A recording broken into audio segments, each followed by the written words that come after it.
see him, but he's not dynamic. They could use a dynamic player. They could use a dynamic, you know, space creating offensive weapon. So who's that guy?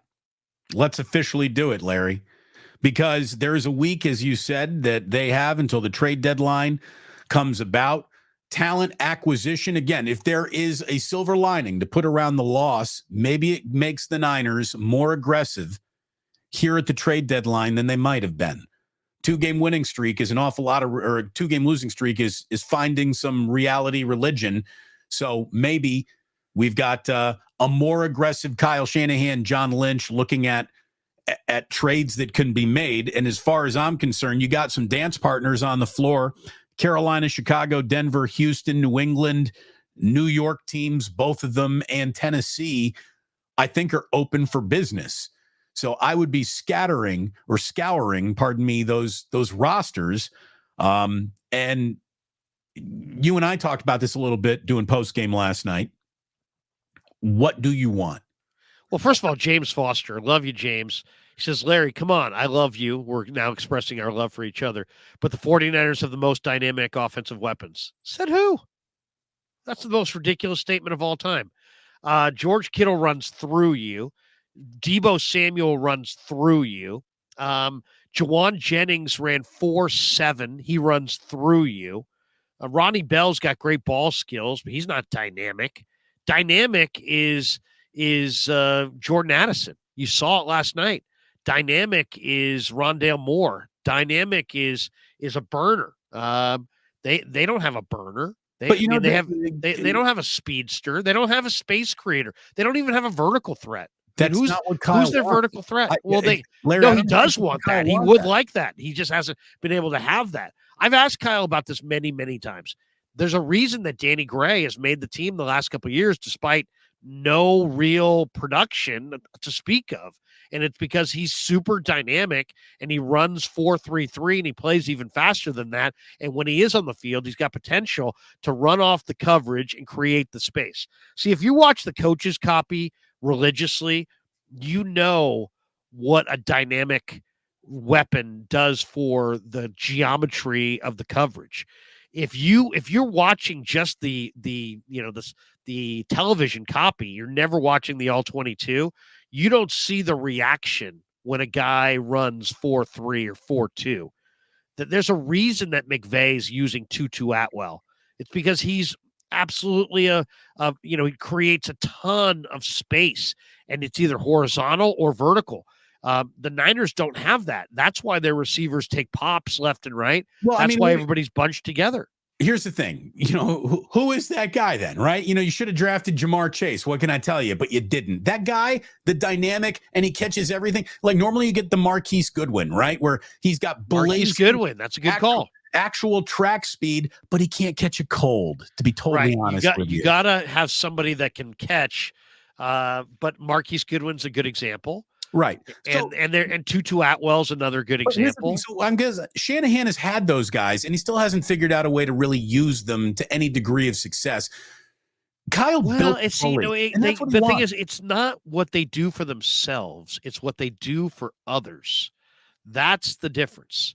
And there's a reason Dallas has that kid Turpin.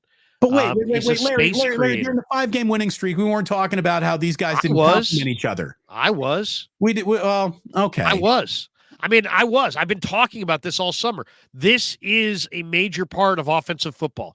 Defensive football is about speed and accountability and closing down the space on the field.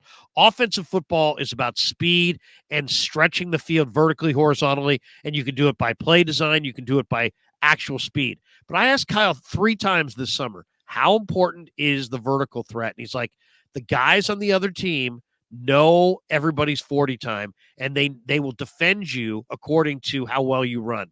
So it's really important. That's why they keep not cutting Danny Gray, because they keep having hope that they can have him out there and he'll run off the top of the defense and he'll create space.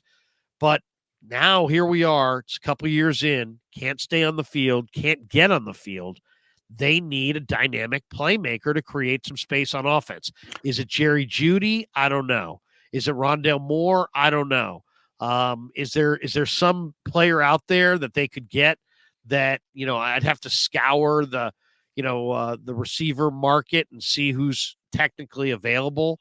But, if there was one vertical threat speedster out there on a losing team, they ought to go for him because Larry, they really do need that speed. well, I would disregard that in the name of you have much bigger concerns as far as I think they need another defensive lineman. They need more pass rush. I agree. And they need a corner.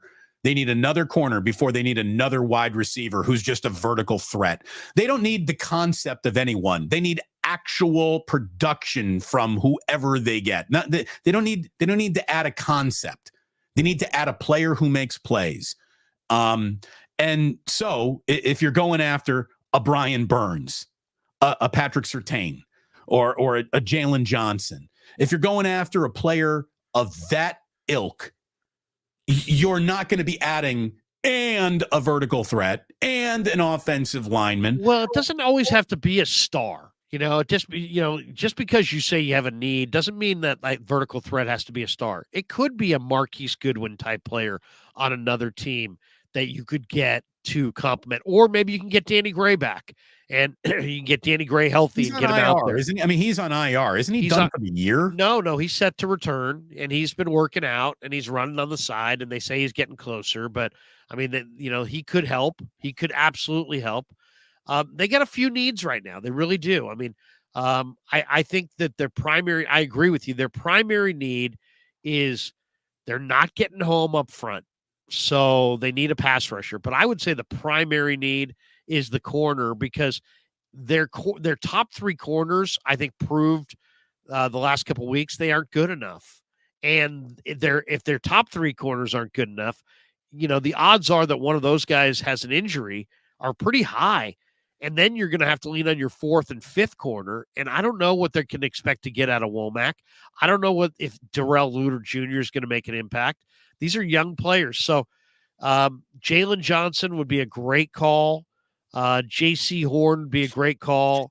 Surtain seems to me to be a pipe dream just because I don't understand why Denver would move him at all because he's not expensive.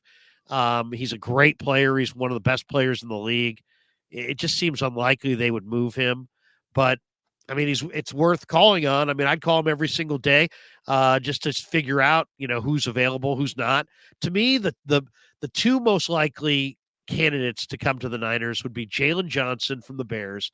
But as you stated last night in the postgame, and you're right, the Bears would love to extend him themselves. He's only 24.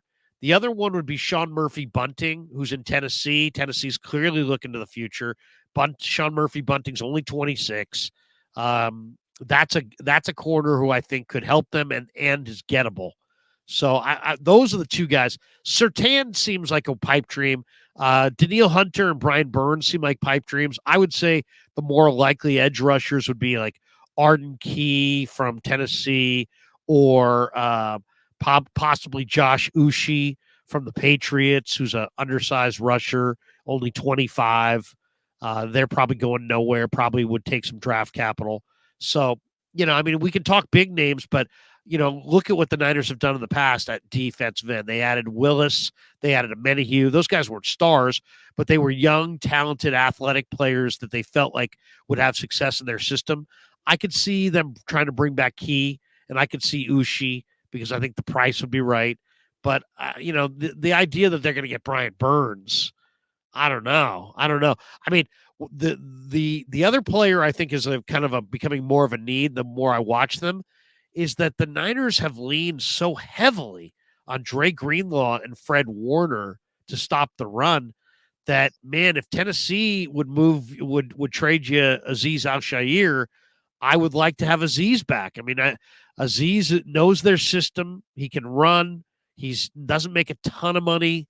If you could get Azeez Al-Shaair and Sean Murphy-Bunting, I would do it. I really like the guy too. Azeez is a great guy. Look, to me, again, it was 5 weeks of, man, this is pretty perfect. They're so well built. They're well constructed. I'm not going to let 2 losses erase every data point that we have from the first 5 games. The honest to God's truth of all of this, Larry, is yeah, more talent is never a bad thing.